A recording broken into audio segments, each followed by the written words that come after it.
Hello, Royals. This is Mademoiselle Mosley again, coming at you with some information.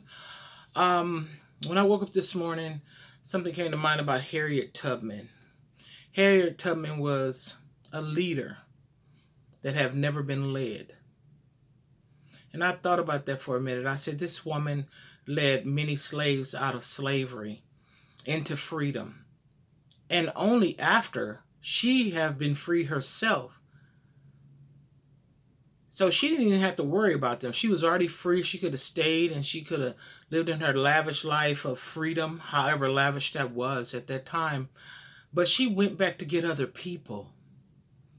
That really sparked on me. I said, no, what would make somebody be free?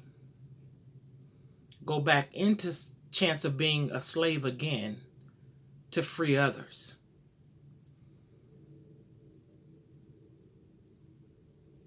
That's what it silenced me. But I read something she said, and I'm gonna read it to you guys. Exactly what she said. She said this: I had crossed the line. I was free, but there was no one to welcome me to the land of freedom. I was a stranger in a strange land. So when she got to freedom, she didn't see anybody there she knew. What's the use in being free if you're free and you're alone? So she went back to get her family and anybody else who wanted to go to freedom because she was free, but she had no one to welcome her there. No one to be with her in the familiar aspect of her life to really, to me, to be enslaved and to share being free. A conversation of leaving one place to the next and enjoying what it is that God has. And I think, I know that's what I feel like when I'm giving this information, whatever information I give. If I experience, being in captivity, in my life, in my mind, in my heart, in my feelings, and I just want everybody else to experience the freedom that I'm experiencing. That's why I share the information. You want to go get somebody else that may be in captivity in some aspect where you were in captivity.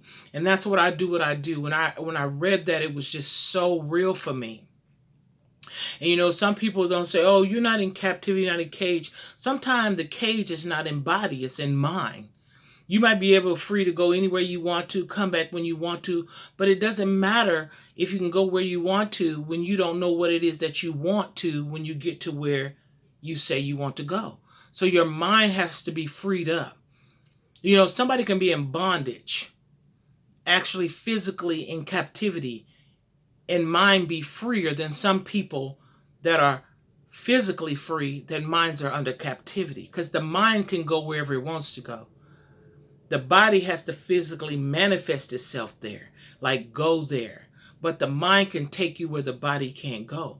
So if your mind is free, you are free indeed.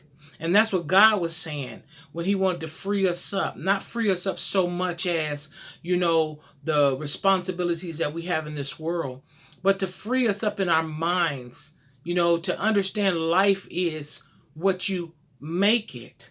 You've made it through all different sorts of things, but life is all in what you make it. And that's why I share with you. I want to set you free just like I've been set free.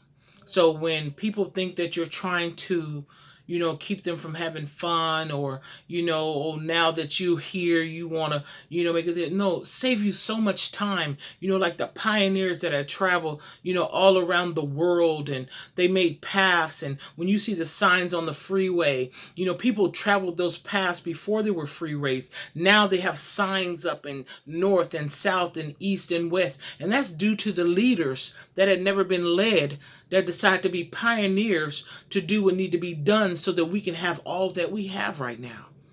And I think people don't really understand that. There's somebody that did something before you so that you can so you can enjoy all the things that you've enjoyed.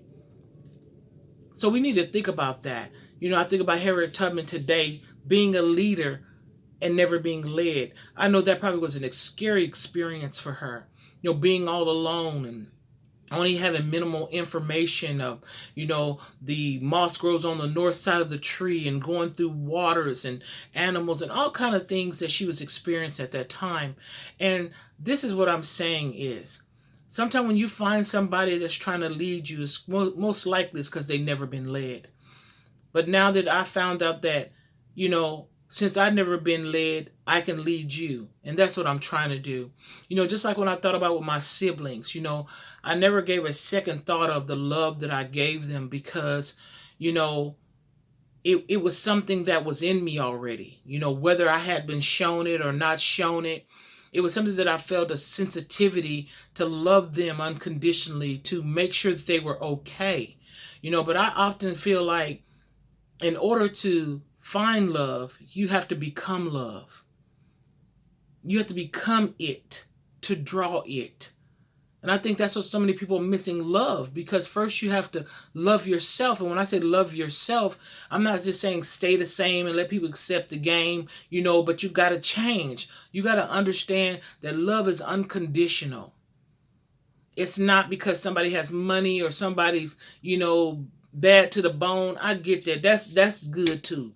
You know what I'm saying? But if the love ain't there, it's not going to last. And I'm not talking about a feeling. To me, love is commitment. Committing yourself to finishing or getting into whatever it is to get into, to be able to help the love that you so-called feel become real. So I say to y'all, hope y'all, enjoy this. I love you guys. I just want y'all to be okay. I want you to be okay. And I want you to love yourself. So I say this to you. Stay blessed and get it before it gets you.